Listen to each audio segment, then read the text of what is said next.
Welcome to the Waking Up Podcast. This is Sam Harris. Today I'll be speaking with Jamie Kirchick.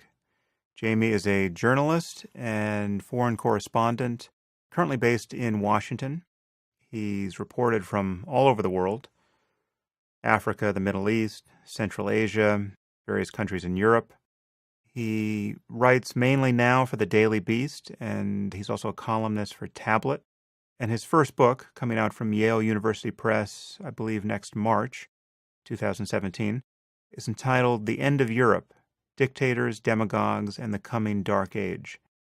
His writing has appeared everywhere: the Washington Post, the Wall Street Journal, the New York Times, and he spent a lot of time thinking about the election and its implications for U.S. foreign policy, the kinds of trends and concerns that brought us here, and the trends and concerns that will likely endure. I wanted to talk to him, and I'm very glad I got him on the podcast.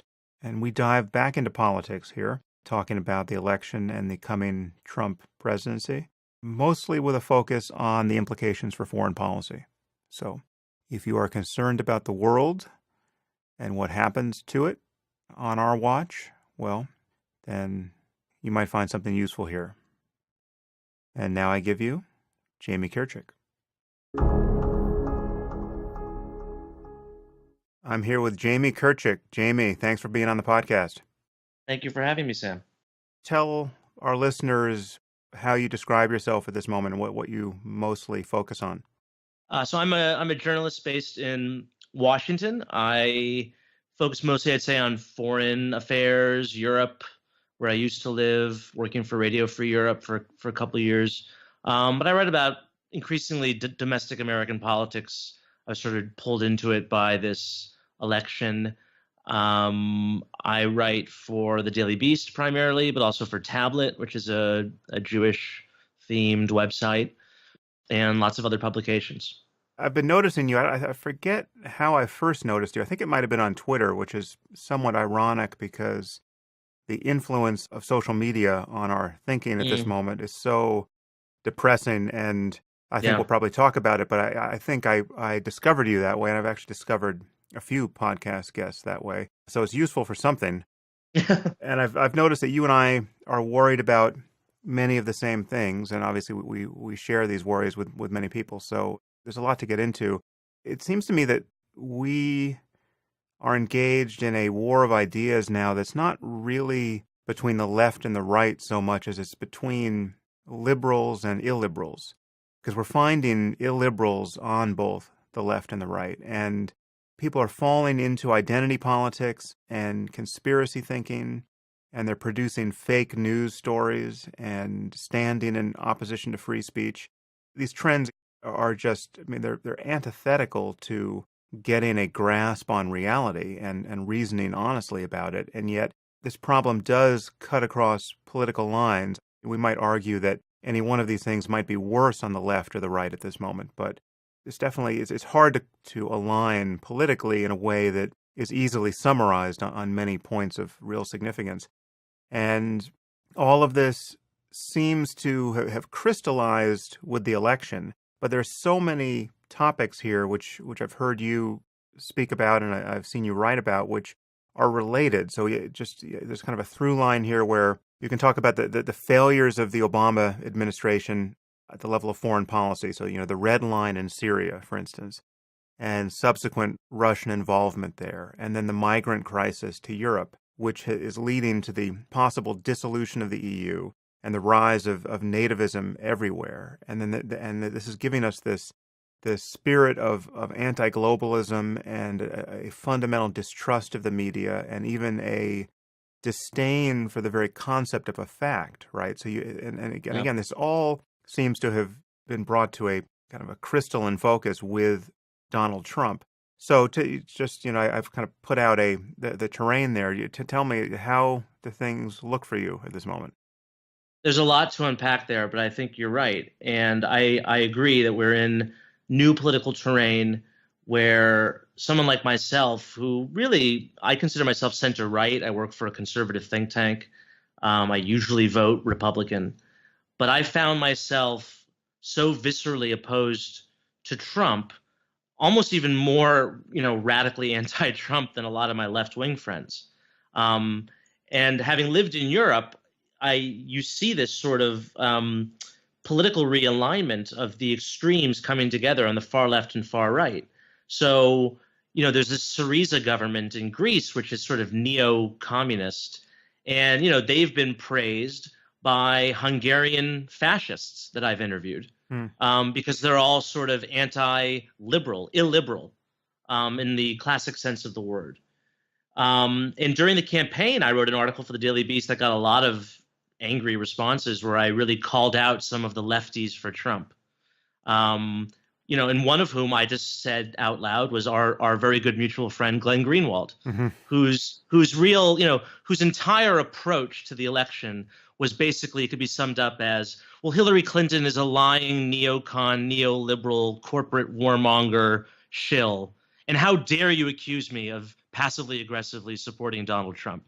And there were many people I found on the left who, they would never come out explicitly and say it, because obviously, you wouldn't want to ally yourself with this guy who's such a bore and playing all these kind of racist dog whistles.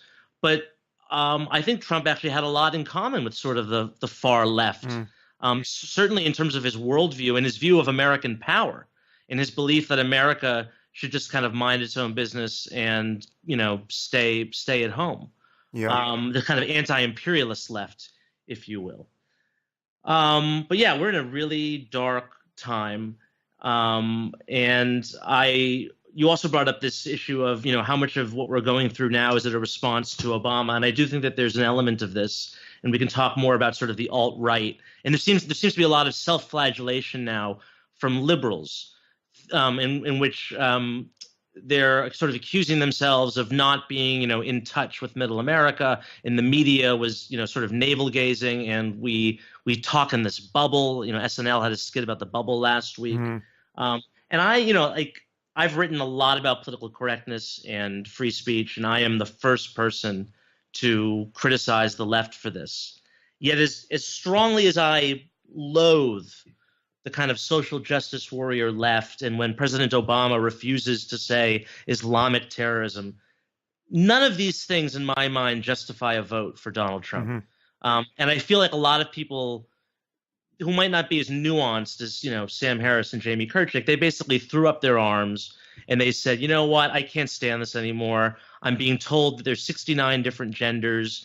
The president won't talk about Islamic extremism. I'm just going to vote for this Trump guy because he tells it like it is. And I get that. I just think it was the wrong choice. Yeah, no doubt. It's interesting because I'm finding, as you probably know on my podcast, also on my blog, I've been maybe not as vociferous as you. I mean, you may set the standard there, but I've been probably as vociferous as anyone else I could name in my repudiation of Trump, and it really gone on ad nauseum. And it's interesting. I noticed that post-election, there's this kind of the wind has gone out of my sails to a significant degree, because I basically said everything I had to say, and now he's elected, and there's a sense I have that the moment to do anything has really passed. And, this is politically, this may in fact not be true, but it's not just me. I feel like many people are sort of moving on to just accepting that we're going to have 4 very interesting and perhaps very depressing years of political incompetence. And I think the worst things about Trump, the things I fear most about him, are not what liberals and what the mainstream media is tending to focus on. Obviously we can debate whether, the dog whistles were in fact dog whistles. I think we both bemoan the eruption of misogyny and anti-Semitism and racism we've seen that has been a response to Trump and part of his support. But I think it is at least reasonable to expect that is a tiny fraction of the people who support him. And the scariest thing is just we now have elected somebody who is, as I've said before, just clearly a con man and a pathologically selfish and petty and just unenlightened person. And we are now giving him more responsibility than any person has had in human history.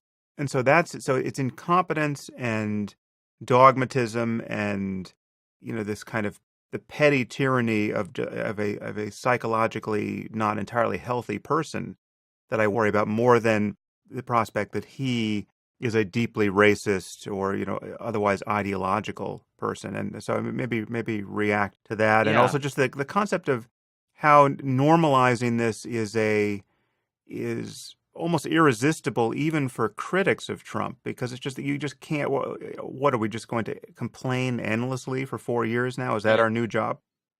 Yeah, I mean, like you, um I feel sort of exasperated, exhausted. I think from about February or March until, 2 weeks ago when the election was held, I really didn't write about anything other than Trump. And I have to understand, I usually don't write that much about domestic politics. I'm usually writing about foreign policy. I just got so sort of obsessed with doing what I could to kind of, warn people and convince them not to support this man.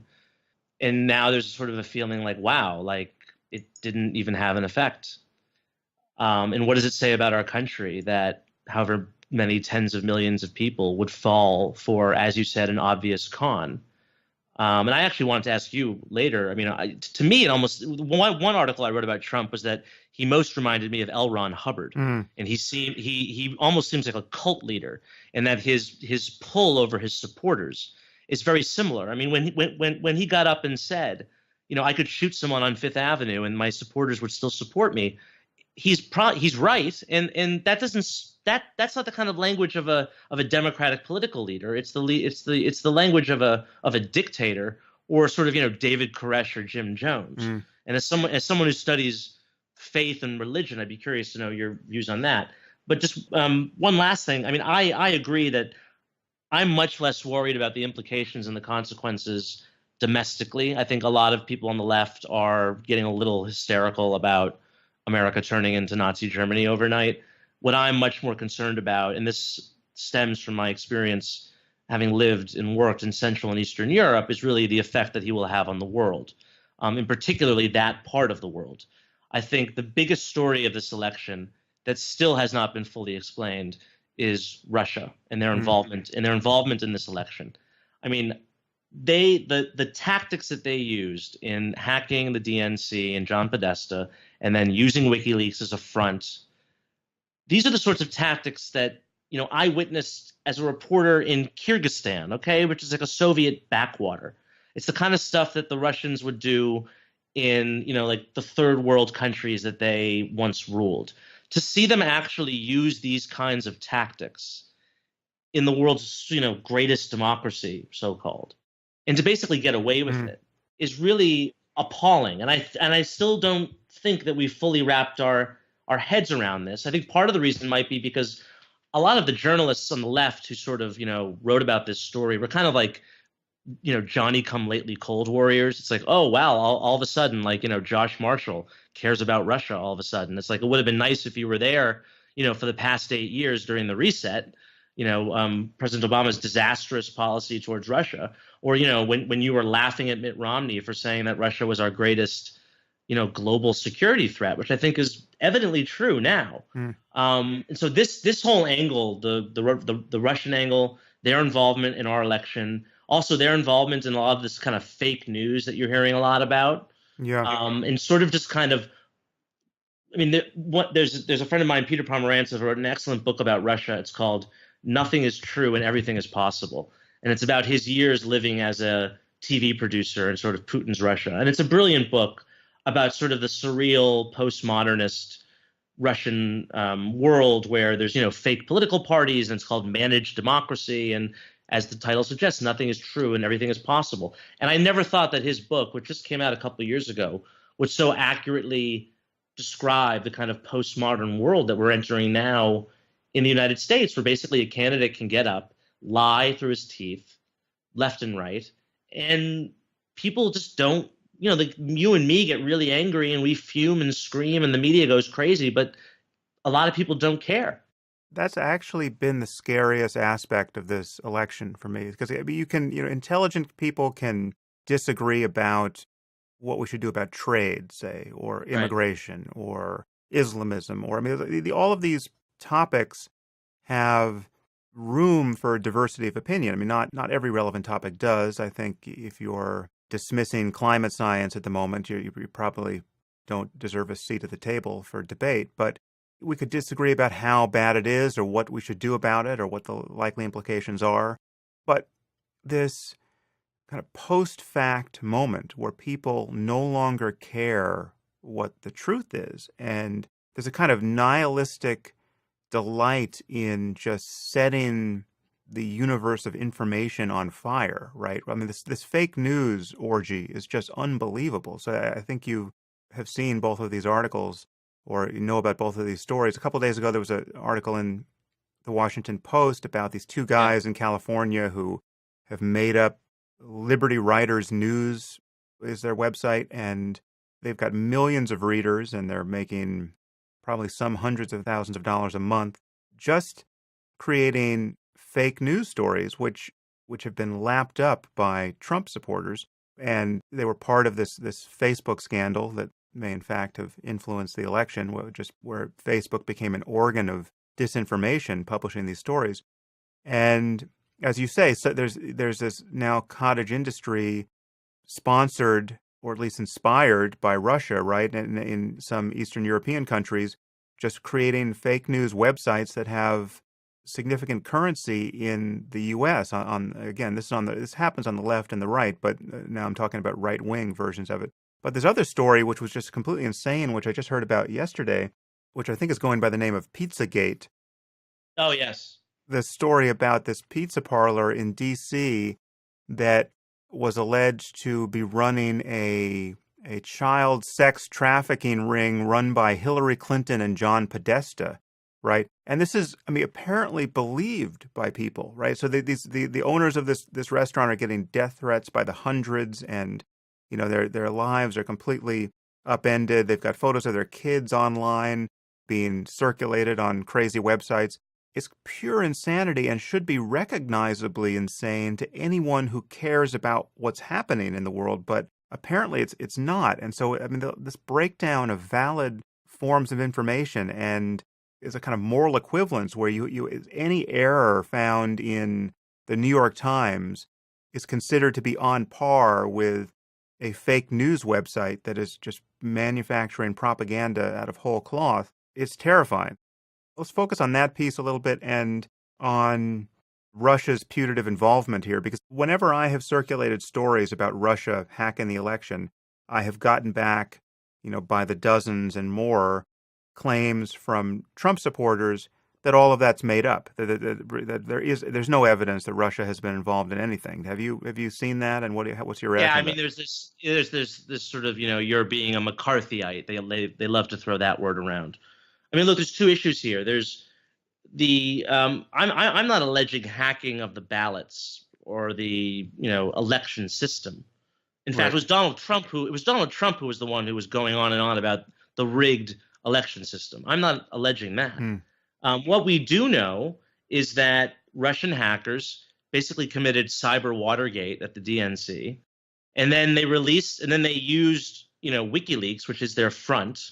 And that's a whole, I can explain that to people, but that's pretty much accepted that WikiLeaks is a Russian intelligence front. Let me just focus on that claim for a second. Now, do you think that WikiLeaks has always been, or it's just simply been No, co-opted recently? I think they've been co-opted, and I think it's the same as Edward Snowden. I think people have ideas. Julian Assange really does. I would say he's a radical transparency activist, although it's very selective. Of course, you don't see him publishing documents from Russia or China.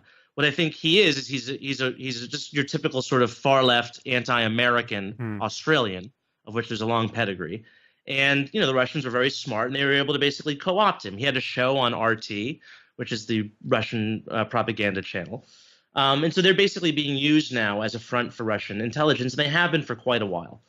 And so what did they do? They released these emails right on the eve of the Democratic National Convention that were designed to anger the Bernie Sanders supporters, to get them all riled up and to hate Hillary Clinton, and that was done for obvious reasons. And you know what? That might have been enough to swing the election, right? Mm. To keep the Bernie supporters home on election day.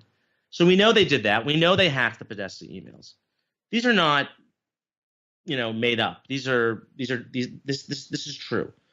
As with regard to the fake news, this is a real. I mean, I don't know how we deal with something like this. This is basically, this is Russia trying to take advantage of our freedoms, which is freedom of speech, and basically sneak inside and take advantage of it and corrupt it. And we can't censor these things. We can't arrest people for writing fake news stories. What we need is just some sort of, media literacy among our population. We need people need to understand that, when they read something that's in the New York Times or the Washington Post, there's a much better chance it'll be true than if it comes from libertywritersnews.com. And it's just astounding to me that we have a society where there are so many people who don't accept the distinction.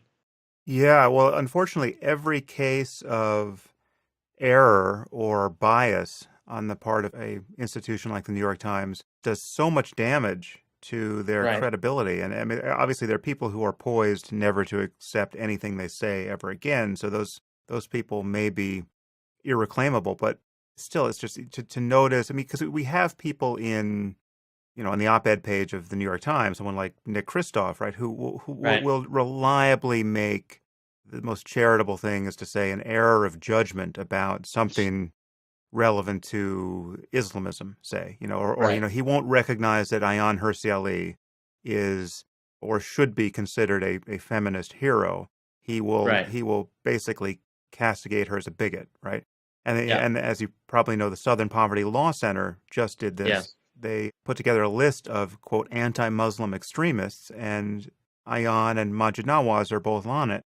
The irony here is really painful, because if ever we needed a clean and truly wise institution to combat right-wing extremism and racism in the U.S., right, we needed it now, Yeah. post-election.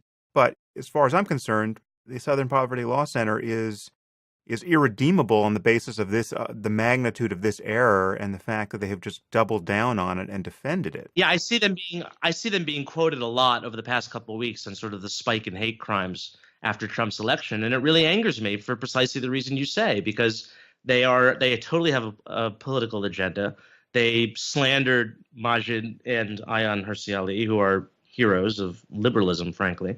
And so, yeah, they've totally lost credibility, and I think it's a shame when institutions that should, play that role, that constructive sort of arbiter role, get tainted in that way Yeah. by their own doing. Yeah. It's completely self-inflicted. But the problem is that it does come down on some basic level to intellectual honesty and a commitment to correcting errors. It's if you made a mistake, right? Well, then as long as your overriding goal is to correct your mistake as soon as it comes to light, right? And not be wrong any longer than you need to be, then basically everyone can forgive that. That's what every institution needs. That's what we need personally, and that's what a nonprofit like the Southern Poverty Law Center needs. And it would have been totally possible, I guess it's still possible, for them to correct this error. And it's possible for someone like Nick Kristof to realize, oh, I kind of lost the plot here.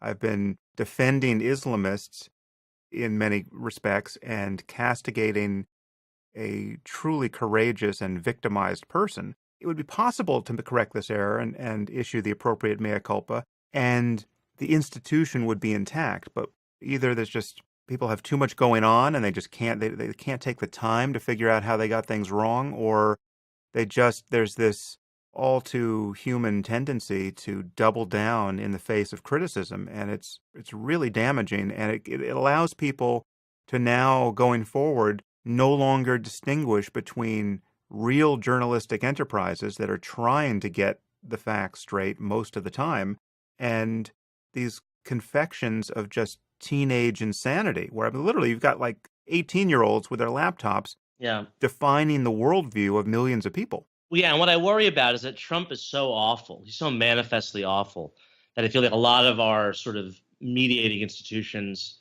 are just going to kind of become less responsible. They're going to feel that they can kind of get away with more. Perhaps they won't cover him. They might cover him in a more shrill, hyperbolic manner Mm. because he's so bad, and they'll think that they can just get away with things. There might be some curtailments of facts here and there, and I worry that sort of the average decent liberal center is just getting lost in what's becoming almost a kind of Weimarization of American political discourse, where on the right you have this sort of ethno-populist authoritarianism, and on the left, it just seems that the Democrats, the lesson that they're taking from this election is, oh well, we need to be even more left wing, and we need to protest in the streets, and we need to make Keith Ellison the head of the DNC, Mm. and that's going to be our ticket forward. And it's like, well, where are the people in the middle supposed to go? Unfortunately, being in the middle, I can tell you personally what the inclination is. It's to more or less change the subject and focus on other things. So I just notice how, again, this is kind of a psychological experiment being run hour by hour whenever I open Twitter. I see, Mm. like, when I see someone like, David Frum or somebody take another hard whack at Trump, right? Like he'll send out an article revealing how Trump is showing that he's just going to wring out every dollar from the family business Right. in response to this opportunity. And you've got Ivanka's jewelry company advertising the $11,000 bracelet she was wearing in the 60 Minutes interview. And so these things get tweeted. And, prior to the election, I would have circulated that stuff too, because, anything I can do to put my shoulder to the wheel and stop this guy, right? But now it just seems like I know what the consequences are. Some significant percentage of the people following me are Trump supporters, and I'm going to get just pure pain from them. And I will look boring and repetitive to some, and just totally ineffectual, and in fact be ineffectual to some significant percentage of the rest of the people following me. So it's the avoidance of boredom and this hunger to be once again free to pay attention to legitimately interesting things. Among many other things, Trump is one of the most boring people on earth. Perversely, I mean, now we're through the looking glass, and it's hugely consequential, if not interesting, that he now has the power, or is about to have the power he will have. But talk about someone who encapsulates basically he's like an intellectual vacuum, right? I mean, it's like there's Yes. just nothing there that you would want to spend any time on. I feel myself kind of wanting to move on to other things, and more or less just wanting to hope that he's not as ignorant or as bad as he advertised himself to be. And I was just wondering if you can comment on that mood that is growing in me, which it feels, frankly, Yeah. it worries me. So Yeah, I mean, I guess the danger is that we become apathetic, right? That we just sort of, we've lost, and we just sort of tend to our gardens, and he goes on and does, awful things, and there's just less people to fight him because we've become so demoralized. On the other hand, I think, like you said, I think now that he's going to be in office, we need to perhaps preserve our gunpowder for the real serious fights. So perhaps the Ivanka jewelry marketing scandal, maybe that's not really what we need to get all worked up about.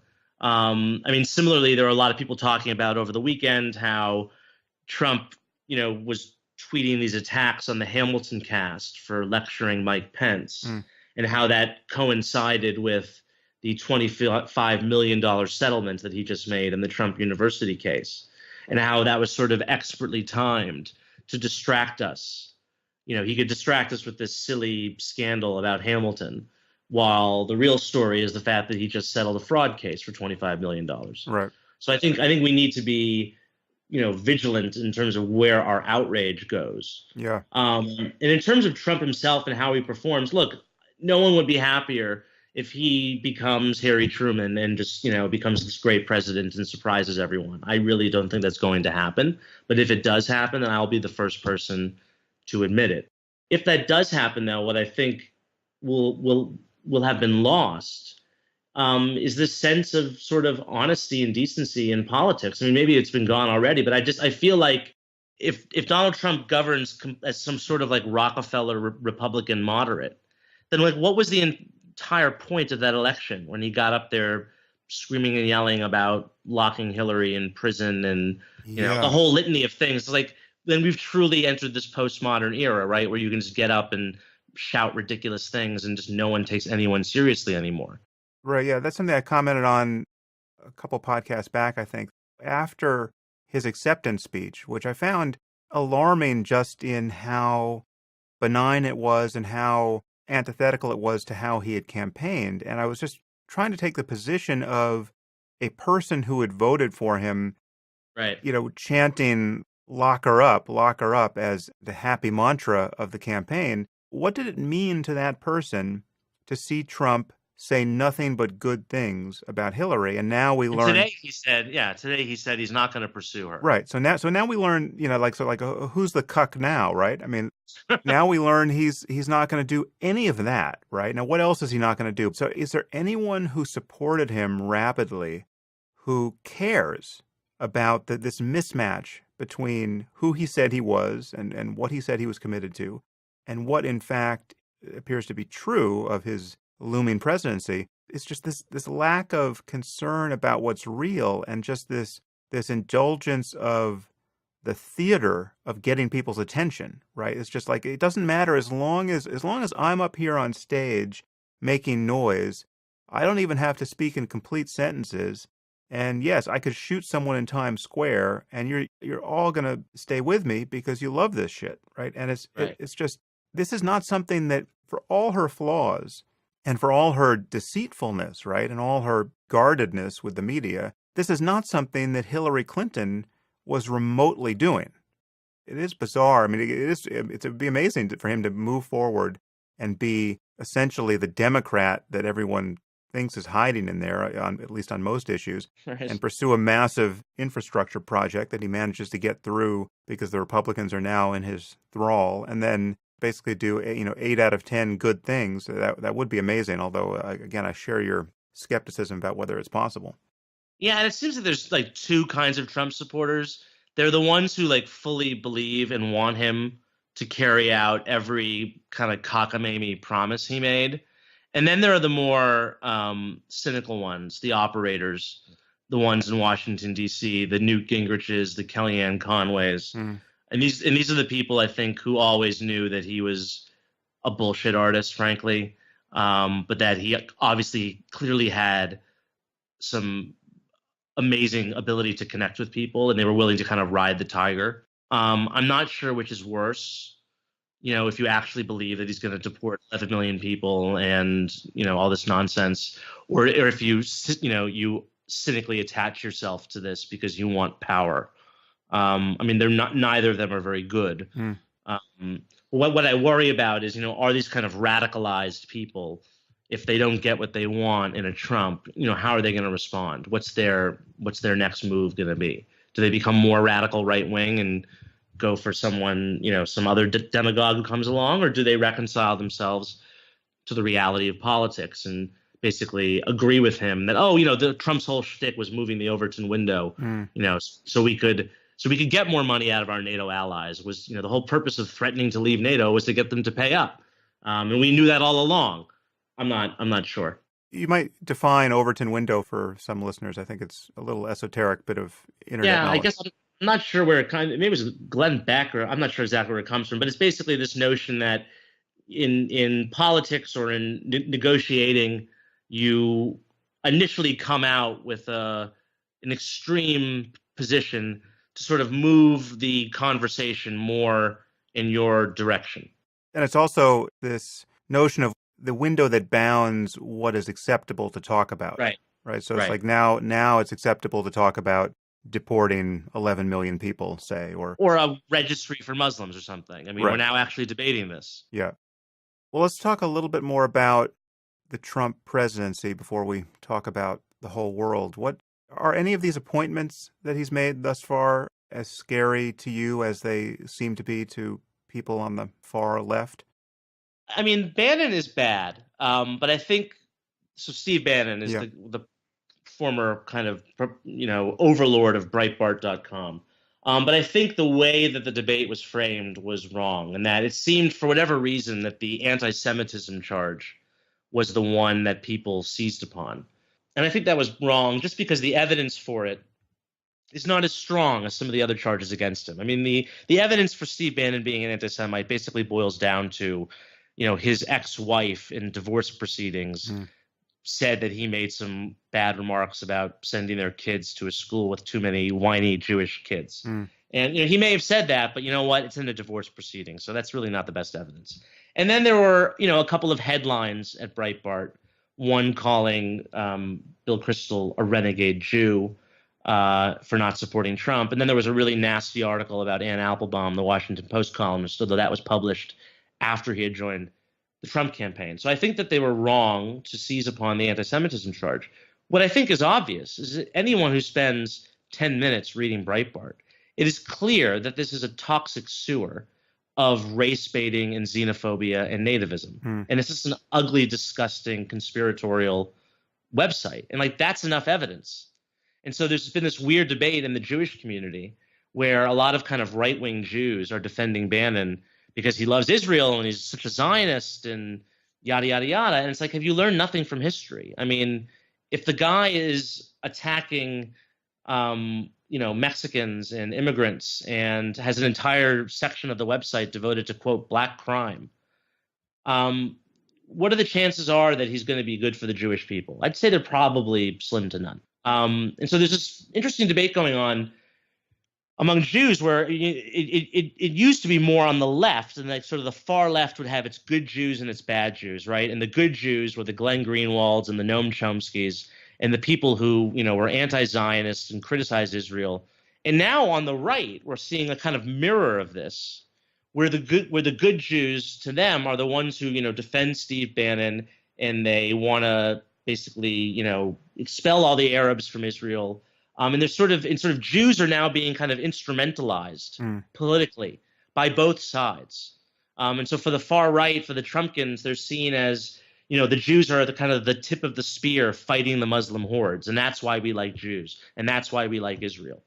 Whereas, I'm kind of an old-fashioned liberal, and I like to see people as individuals. And I don't see good Jews or bad Jews. I see good people and bad people. And so I'm a little disturbed by the kind of debate that's started up around the Bannon appointments. Mike Flynn, who's the national security advisor, I think is troublesome for lots of reasons, not the least of which are his very shady connections to the Russians. He was sitting at a dinner table with Vladimir Putin last December for the 10th anniversary of RT. Normally, you don't see former heads of American intelligence agencies cavorting in Moscow with, ex-KGB agents. And there's also, he seems to have a kind of very simplistic view of Islam, where he fails to, make the distinction between Islamism and Islam. And I really feel like someone like Mike Flynn, he makes, someone like your job so much harder because, you are very eloquent, obviously, about the threat of militant Islam. And for that, you are unfairly attacked, by the Glenn Greenwalds and the Reza Aslans and all these frauds as being, a anti-Muslim bigot. And so here comes a guy who, who sounds like an anti-Muslim bigot. He doesn't seem to make the distinctions that you or I do, and it makes the work so much harder when someone of that prominence is in a top job. Yeah. So I'm not optimistic about the appointments.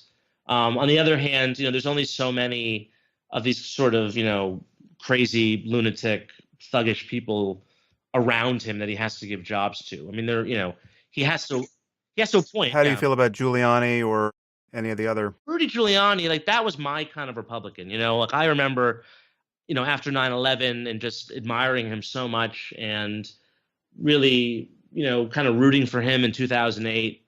Tough on terrorism, a hawk on foreign policy, socially progressive, big city mayor, my kind of guy.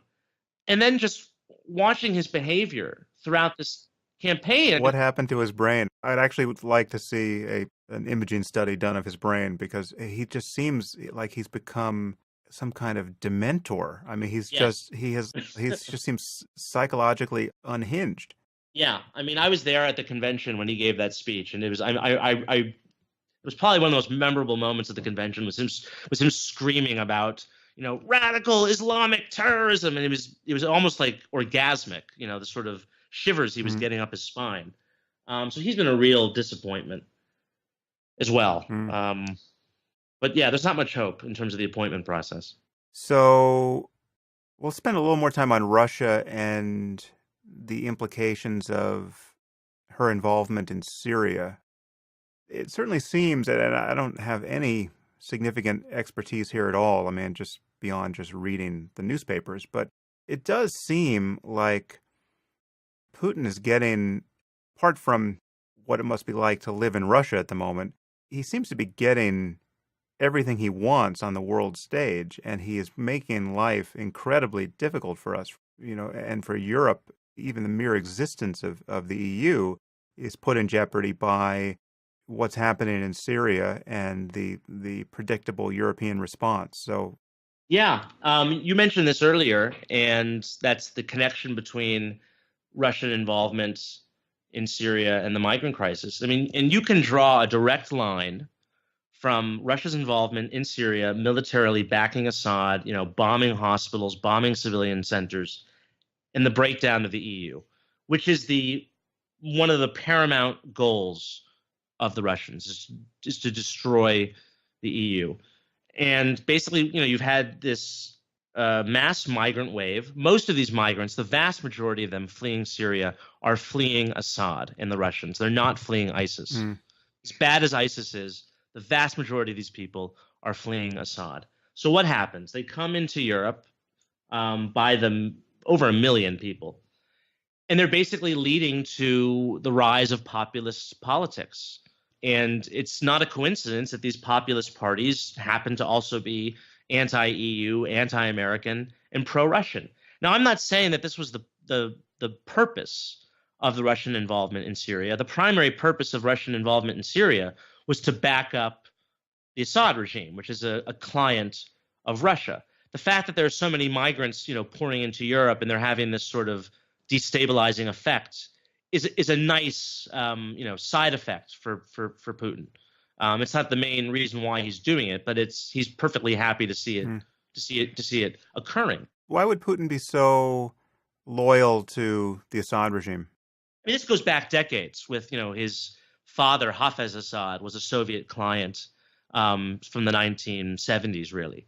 So there's this sort of long, Russian connection. There's also, I think it's their only military base on the Mediterranean. They have a large naval base there. So there's also a military strategic dimension, and there's also the principle, which is that Putin is deathly afraid of street movements leading to the overthrow of a regime. And you can look back to Libya. And I think the reason why, in Libya, Medvedev was president at the time that NATO engaged in its bombing campaign. And Putin got really angry that Russia didn't veto at the UN. They didn't use their Security Council veto to block the NATO bombing of Libya. They only abstained. He was pissed that they didn't block it. And then what happened? A couple months later, Gaddafi was overthrown. And so Putin, I think he fears for his own skin. He fears a color revolution in the same way that it's happened in Ukraine. He fears that his own people could rise up and overthrow him. So he's very wedded to the principle of basically dictators staying in power and using whatever methods, however bloody and awful, to stay in power. So there's that. That's a very important principle that he wants to defend. What I'm worried about really in Europe is Germany. And, Angela Merkel is basically at this point the leader of the free world. She's sort of the last one standing. And there's a new political party. It's called the Alternative for Deutschland, the Alternative for Germany party. And they are a right-wing populist party. They're now the third largest party in Germany. And this is the first time since the end of World War II that a party to the right of the Christian Democrats has basically reached this level. They will certainly enter parliament in the next elections in about a year's time. But if getting Donald Trump elected was Putin's goal, although I don't actually even think he really ever thought that he would get Trump elected. I think what he wanted, what the Russian strategy behind sort of supporting Trump and promoting him in their media, I think was basically to make America look stupid and to make America look like this joke country. And so he could basically, hold up and say, you might not like me, you might not like Russia, but you know what? Look at those jokers across the ocean. They're no better. And never in his wildest dreams do I think that he ever thought Trump would win. So that's happened. And now I think his next goal is to unseat Merkel. And so we've been seeing the way that the migrant crisis has been weaponized by Russian propaganda. They're using this to kind of cultivate a right-wing backlash against Angela Merkel. And so that's something to keep an eye on over the next year. Although, wouldn't you say that that backlash is understandable given how she's handled the migrant crisis? Yes, and I've been a strong critic of her on the migrant crisis. I think it was, I think she overestimated the ability of her own country and Europe to deal with this. I think, lots of comparisons are made between, post-war Germany's absorbing, 14 million ethnic Germans from Central and Eastern Europe after World War II. And so she said, famously, we can do it. You know what? There's a difference between absorbing 14 million ethnic Germans into West Germany and taking, 1 million Muslims from Syria. Let's just be honest. That said, as much as I might criticize her for this, I mean, she is the only leader in Europe right now. She's the only one who can stand up to Putin, who can keep Europe, basically keep Europe united in standing up to Putin's aggression. And I think now it's going to be immensely difficult when in the United States, we now have a president who seems to be diverting from the traditional position that the United States has always maintained as basically leader of the free world.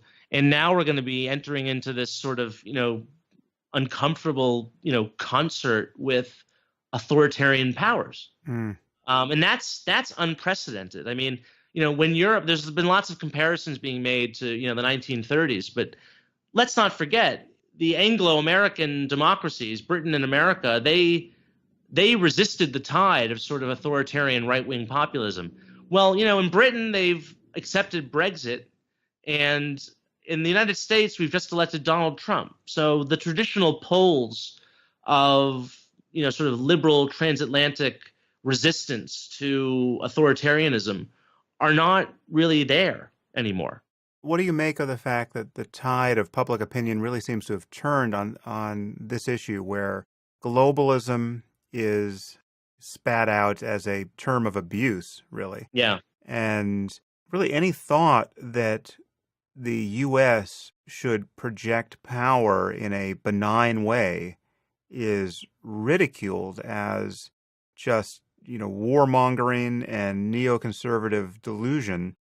There are many people on the left and, apparently also on the right who seem to think that there is no role for the U.S. to do this, and we should relinquish our pretensions to empire or, admit that we had them and slink away, duly chastised, and be, basically isolationist. And I mean, you obviously get this from Trump, but you were getting it from Bernie Sanders, and anyone who supported Hillary, no matter how tepidly, got attacked as a warmonger. And amazingly, and this is when I could see the echo chamber effect really working on the Trump side, I was getting attacked in the same language and again, this is, hundreds of comments on, my Facebook page and, in response to tweets, the same phrases of Hillary will start World War III. That line in particular is a line of Russian propaganda. It started with Russian, government-sponsored television hosts accusing Hillary Clinton of wanting to start World War III. And so to see Trump basically, and all these Twitter people, just so easily spout it. I mean, it again shows you the power of sort of narratives to kind of permeate within democracies. And for people, I don't think Trump or many of these people attacking you on Twitter who are accusing Hillary of wanting to start World War III, I don't even think that they're aware that they're repeating Russian propaganda. Mm. But that's where it comes from. This word globalist and globalism, it's amazing how just in the past 7 or 8 months, this word has now become sort of part of our accepted, political discourse. I think the first time I ever came across the word globalism was, back in 2008. I was a reporter at the New Republic, and my first big story was breaking the news of these racist conspiratorial newsletters that Ron Paul, the former congressman, published for about 20 years. And they were full of the kind of like, John Birch Society, very far right, conspiratorial, they're like the UN is going to come to the US and take your guns away and whatnot. And the word globalist would come out a lot. And I remember interviewing Alex Jones because he was a big Ron Paul supporter. And I remember interviewing him and thinking, oh, this is such a crazy guy. And, never, it was a good scoop for me, but never did I actually think Ron Paul would become president. And so it's amazing now to see a bona fide conspiracy theorist, someone who is openly endorsed by Alex Jones, whom I saw traipsing around the Republican National Convention, is now president of the United States. It's that, to me, more than the racism, it's the conspiracism that I find the most disturbing aspect of this. As to the question of American power, I mean, I obviously agree with you on this. I think I would just ask these people who want us to take a more, restrained role in the world, at what point in human history was the world a more peaceful place than the past 70 years under benign American hegemony? And the same goes for Europe. I have a book coming out about Europe in a couple of months, and I talked to a lot of Europeans, and a lot of them who are Eurosceptics who want to dissolve the EU. And I just asked them simply, what's your alternative? What period in European history was more prosperous or peaceful than the basically 70 years of European integration that you've had? Why would you want to risk that? Knowing what the alternative has been, why would you want to risk that by getting rid of this institution? And I agree, the EU has lots of problems, okay? It's too bureaucratic, and, I could go on and on. But to scrap it entirely and to go off in this other direction when we know what's happened historically. We know what's happened when Europe has pursued, when all the European countries have pursued their national agendas at the expense of cooperation. We know what the world has looked like when America is not the benign superpower. And I think we're seeing a microcosm of this kind of acceptance of Russia as an alternative, or to a sort of a return to spheres of influence. I think we're seeing a microcosm of this in Syria, where a lot of people basically say, let's just cooperate with Assad and Putin. That was basically Trump's message. And that's the message of a lot of people on the right and the left, that we need to cooperate with Assad and Putin. And I think we're going to see that sort of narrative become globalized over the next couple of years. And we're going to be told more and more that we need to get along, cooperate with Russia, and the same with other, adversarial authoritarian powers around the world. What's your view of the red line moment with Obama in Syria? What were the consequences of that? Because that really that's a perfect example of an obviously very messy situation, which, given what Obama had said, put the credibility of U.S. power, hard power, on the line. Right. And, we certainly appeared to blink. And the resulting civil war has been an objective catastrophe. Yet, had we not blinked, and had we actually gotten involved militarily in a consequential way, you can imagine the anti-war sentiment in the U.S. would have been enormous, because given Afghanistan and Iraq and how at best ambiguous the results of those interventions have been, I'm not actually putting them on a par. I think Afghanistan was necessary and Iraq certainly wasn't. But it seems like we have a kind of new Vietnam syndrome now, where it's just, and the world knows it. I mean, Iran knows it. The nuclear deal seems to have been negotiated very much in the spirit of an open awareness that the U.S. has fought too many wars in Muslim nations recently, and basically nothing is going to happen short of an overt act of war against us that is going to cause us to use force in that way anytime soon. So, how do you think about that moment? Yeah, I mean, I think credibility matters in foreign affairs, and I think countries, both our friends and our adversaries, look very closely at how we behave and whether or not we do fulfill our promises. And if the president was never serious about fulfilling a threat to use military action, then he should have never made that threat in the first place.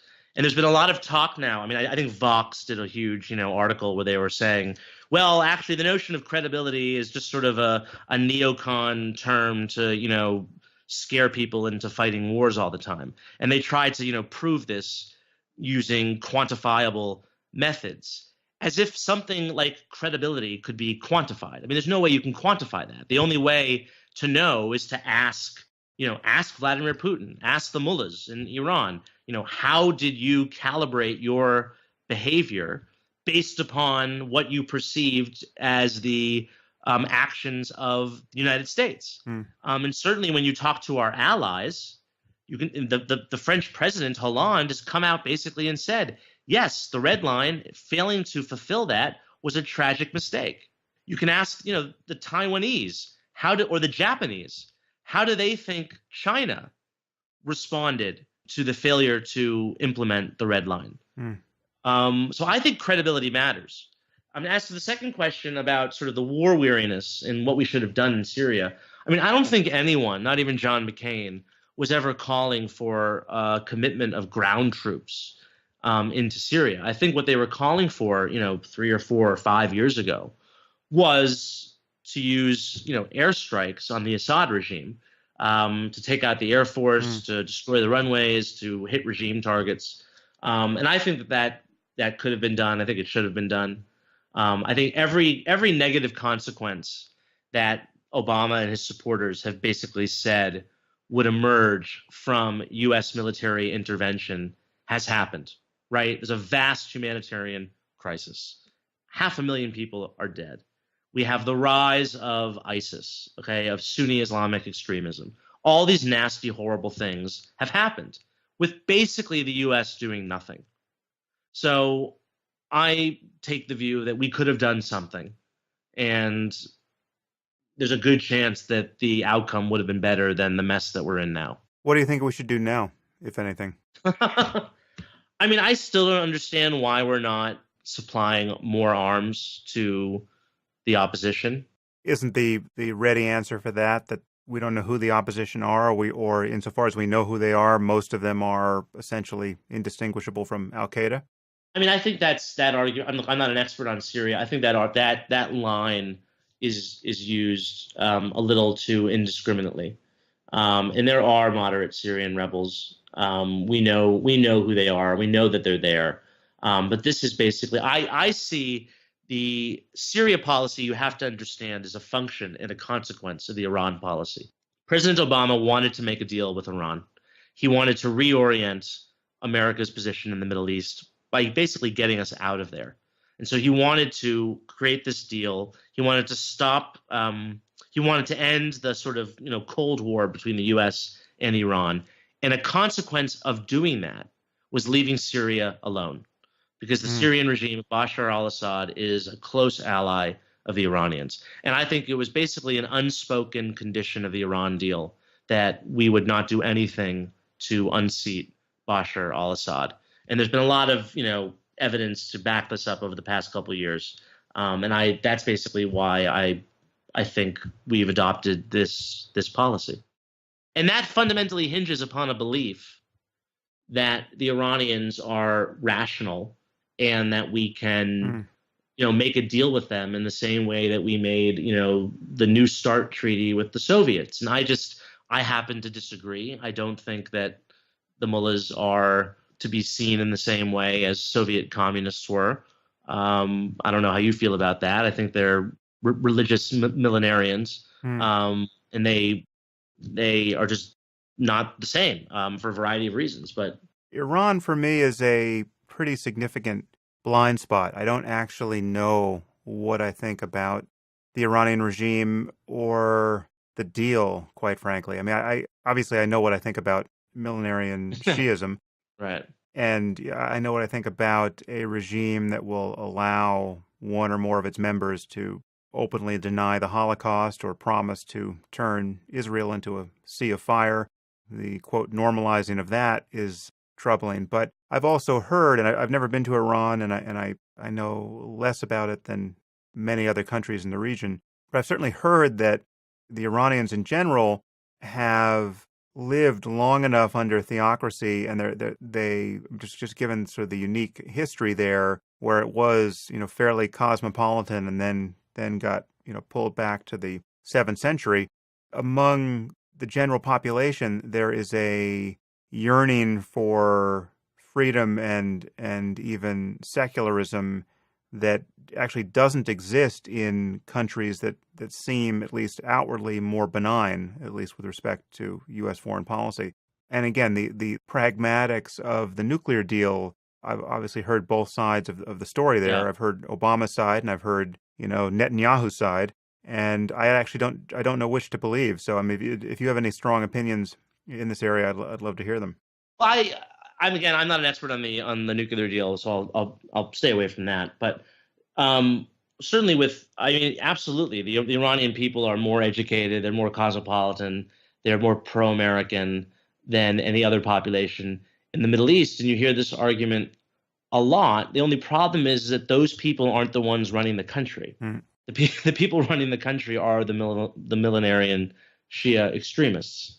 So it frankly doesn't, when you're talking about our posture, our policy towards Iran, I mean, you have to make a distinction between the Iranian people and the regime. And I feel like a lot of the sort of Iran policy people in Washington who are constantly, preaching for the Iranian position, they sort of fail to make that distinction.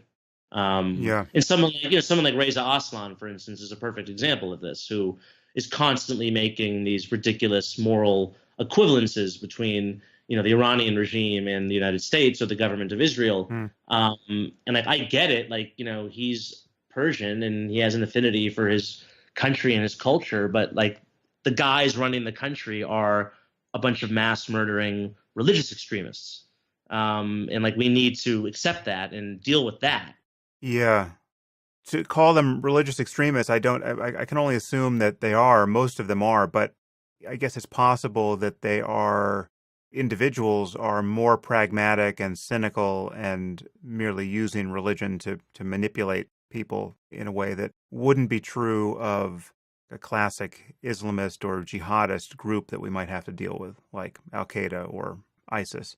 Or it would be less true. And again, I just don't know. It's like I don't know who was across the table when we're negotiating the nuclear deal and whether it was reasonable to think that the people we're talking to don't actually believe in paradise and some glorious end to the world, and that they're actually just like communists, but they've got long beards. And in certain cases, that it's important to acknowledge what an improvement that is over genuine religious lunacy, right? And that's the thing that makes the issue of jihadism so difficult. The people who can honestly say we love death more than you infidels love life, and calling their bluff is just synonymous with setting the world on fire, that's the biggest problem of all in my view, insofar as those ideas spread.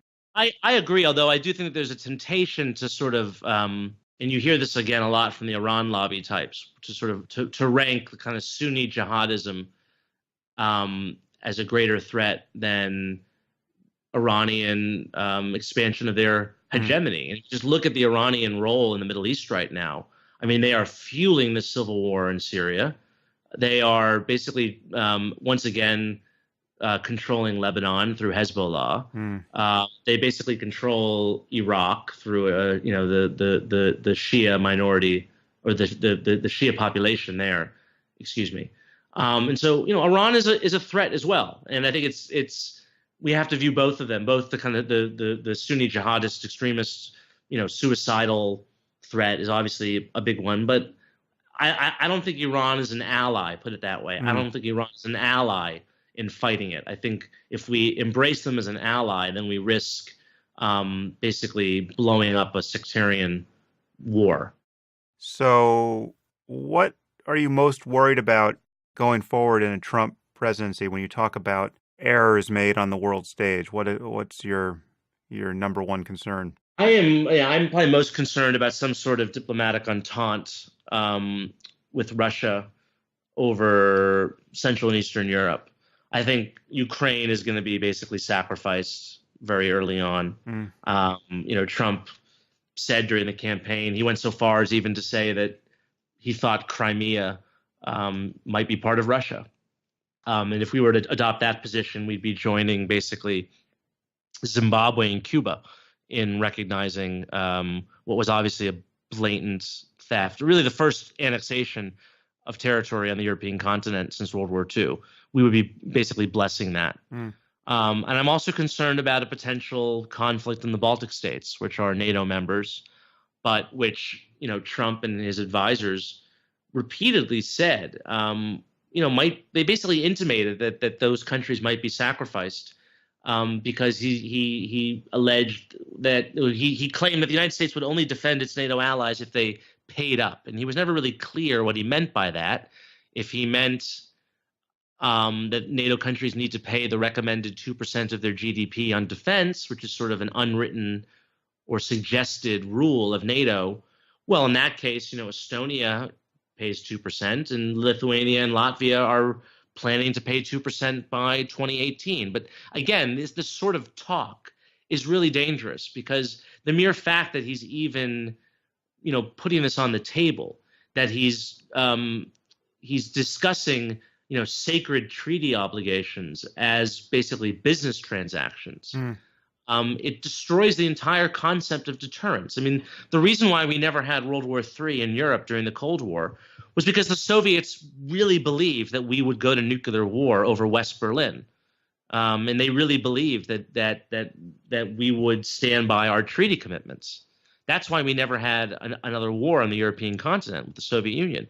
If the Russians get the impression that they can get away with something under a Trump administration, then they'll probably try to do it.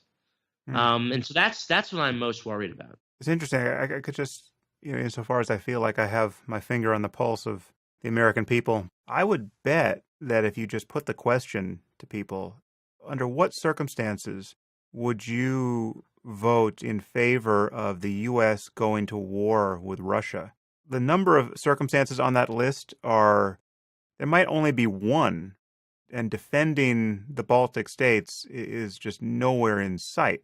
And so it's these treaty obligations and a sense of history, I don't think is influencing American psychology at the moment. And if we think in terms of rebooting our commitments at this moment, how important is it to American interests to defend some of those countries the way we were during the Cold War against the Soviet Union?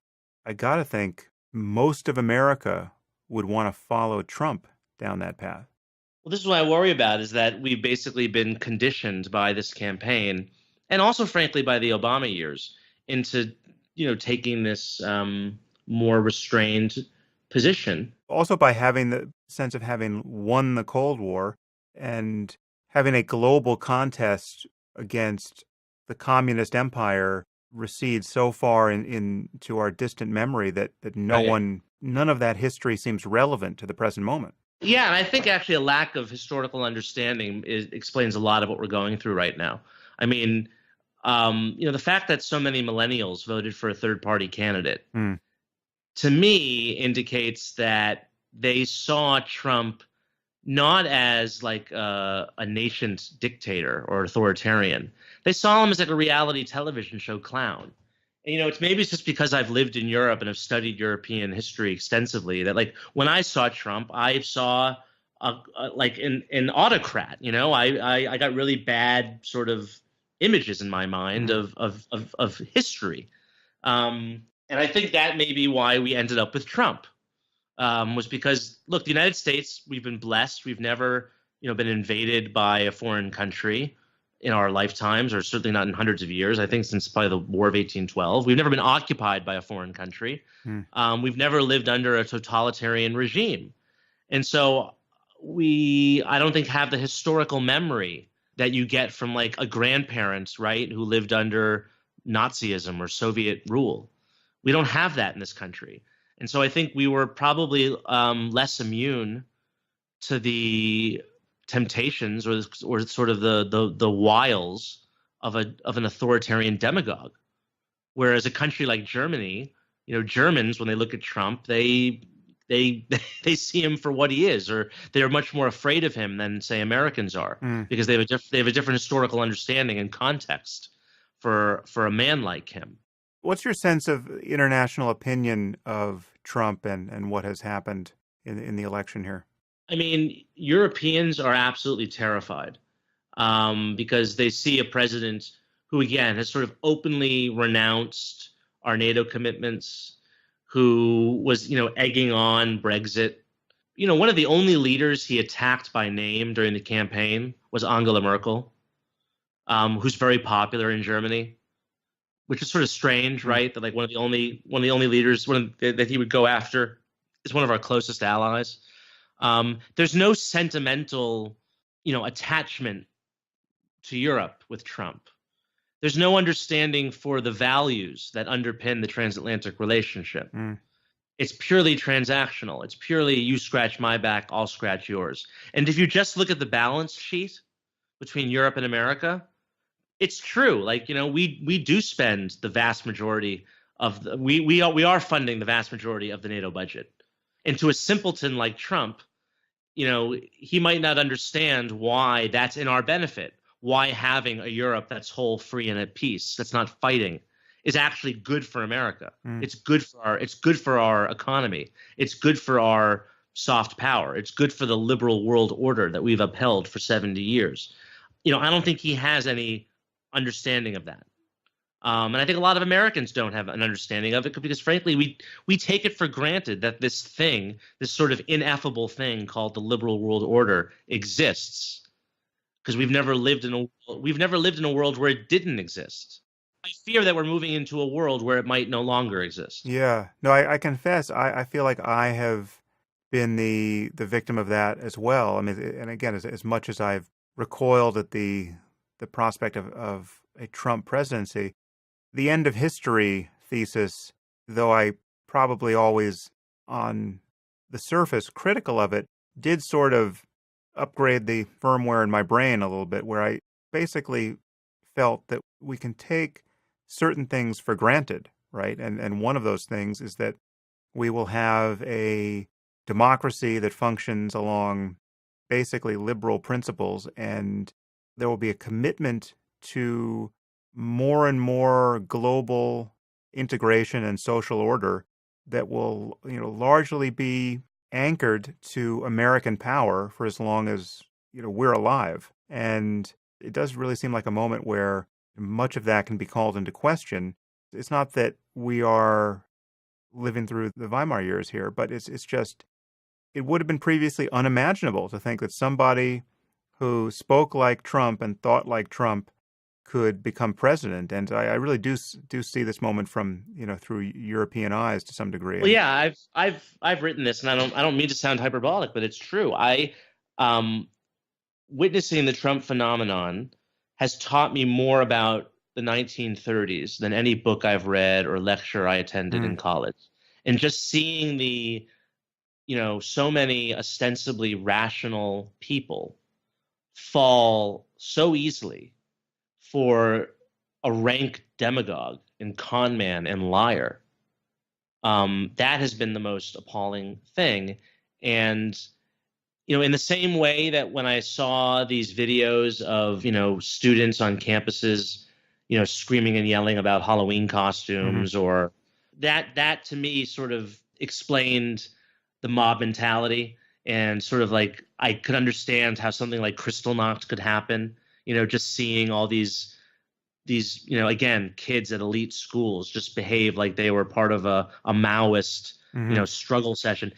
Again, like seeing this Trump phenomenon just sort of contextualized how a demagogue can come to power in an advanced, Western democratic country.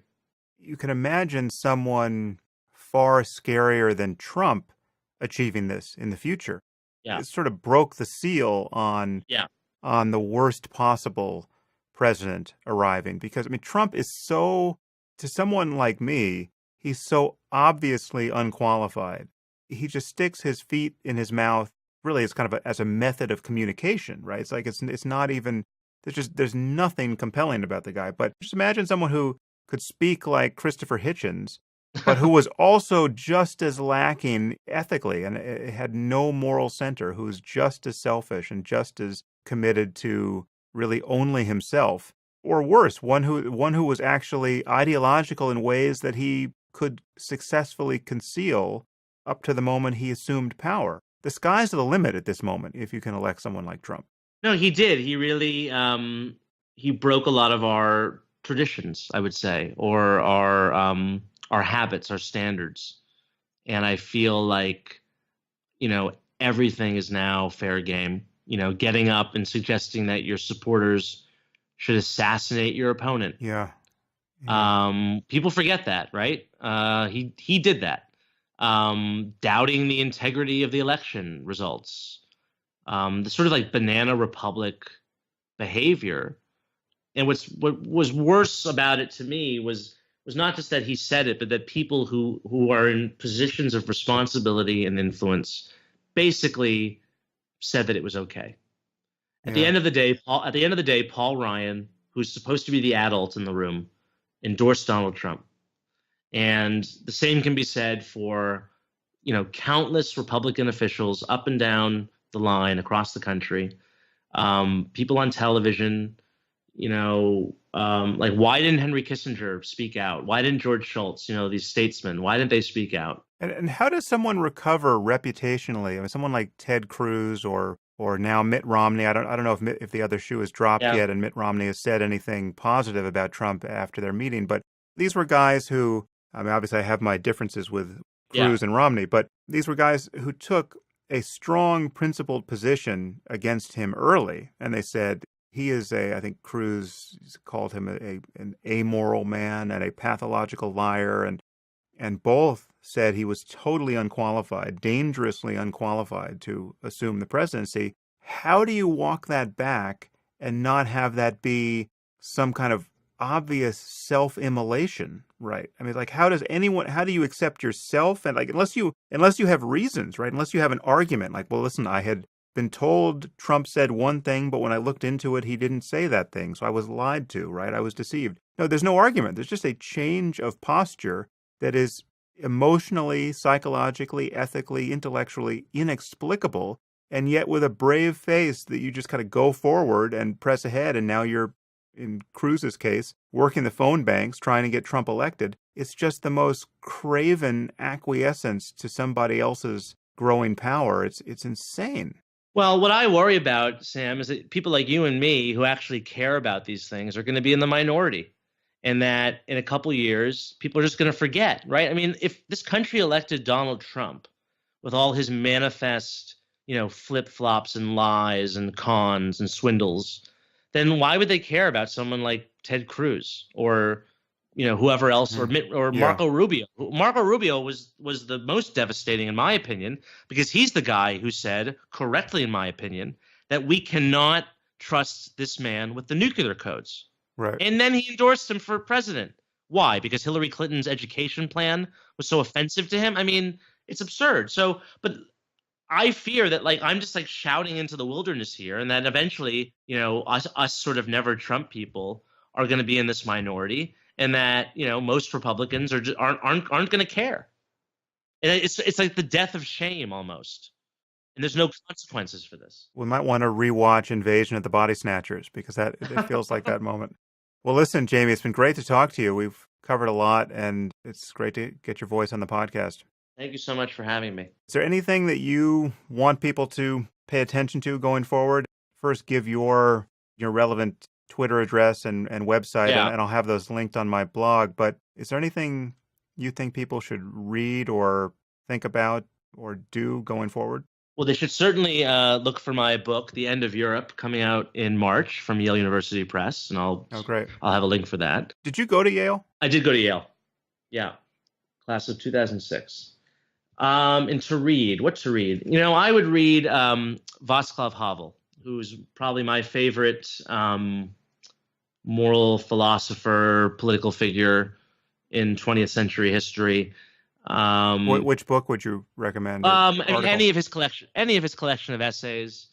But basically, his mantra was this term, living in truth, and he wrote about living in Czechoslovakia, a communist country where people were made to lie all the time about everything, and how important it was to live in truth and to be truthful to oneself and to one's neighbors. And that's, I think, if there's a theme perhaps of our conversation today, it's the importance of, I think, that principle. When there's just so much lies and false information and pressure, basically, to just go along to get along.